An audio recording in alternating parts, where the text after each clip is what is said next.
Good morning, everyone. On behalf of the Oath of Office, I want to welcome all of you to the public oath ceremony for Brandon Mullen, candidate for Portland City Council, District 3. This is not a campaign event, it is something deeper. It is a statement of values made before the people this candidate seeks to serve. We're joined by members of Brandon's advisory team, constituents, and supporters, as well as representatives of the Oath of Office. This ceremony will be recorded as a matter of public record. Before we begin, let's briefly reflect on the creed itself. The politician's creed is one part of a two-part system that's designed to bring balance back to what elected officials are supposed to do. A politician has two basic duties.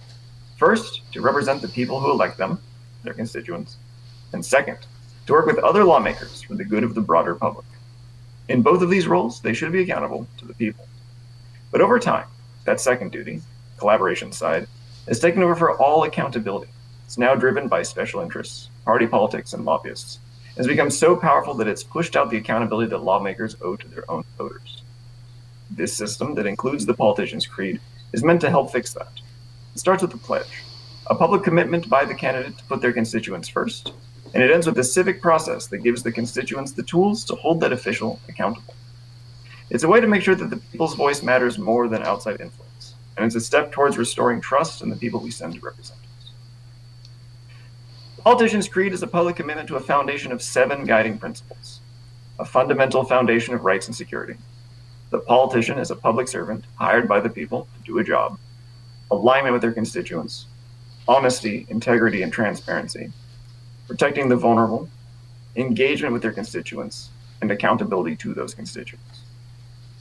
Each principle is stated as an article of the politician's creed to act as a safeguard for democratic representation. It's nonpartisan, non-negotiable, and enforceable by the people. Every candidate certified under the politician's creed swears to uphold each of these articles, not just during their campaign, but throughout their service. If ever broken, the people have the right and the means to hold them accountable. Brandon Mullen, are you ready to publicly affirm your commitment to the politician's creed? Yeah, I am. Then please respond after each article with the words, "I do hereby swear to," and it will be held to this article, followed by the number of the article.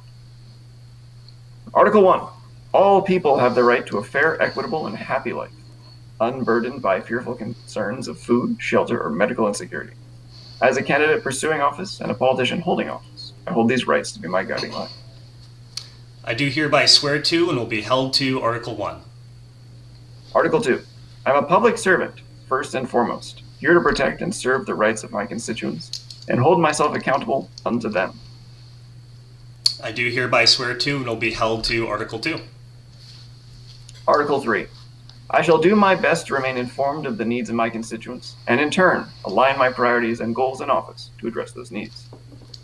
I do hereby swear to and will be held to Article 3. Article 4. I'll perform my roles in office with honesty, integrity, and transparency, knowing that doing so will add the greatest value for my community or my term in office. I do hereby swear to and will be held to Article 4. Article 5. I shall work to enable the public good and protect the most vulnerable within our community. I do hereby swear to and will be held to Article 5. Article 6. I shall empower our community to public action through outreach and mentorship that aligns with the rights defined above. I do hereby swear to and will be held to Article 6. Article 7. I understand that it is the responsibility of all politicians to recognize their limitations and conflicts of interest and be held accountable to their constituents by election, impeachment, or recall in the face of such limitations and conflicts. With this understanding, I shall neither promote nor support any law or policy that seeks to undermine our election or recall process, and further will work to repeal any laws that act to suppress or reduce a citizen's ability to rightfully hold their representatives in office accountable. I do hereby swear to and will be held to Article 7. With your commitment affirmed and your oath now recorded, it is my honor, on behalf of the Oath of Office, to declare you a candidate officially certified under the mantle of the politician's creed.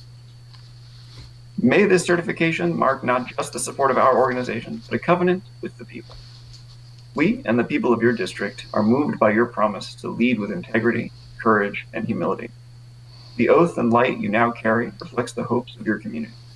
May each challenge along the way become a chance to renew the trust you've pledged today. Brandon, thank you for your heartfelt commitment. Please feel free to share your thoughts at this time. Thank you, Spencer. First, thanks to Spencer and Jim. Second, thanks to you all for being here, crossing over many periods of my life and working life. That means a lot to me.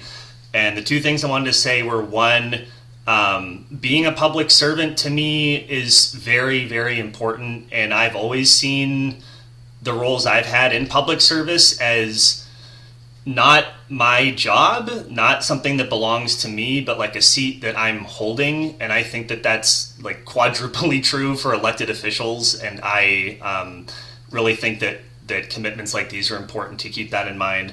And then second, the recognizing your own limitations part.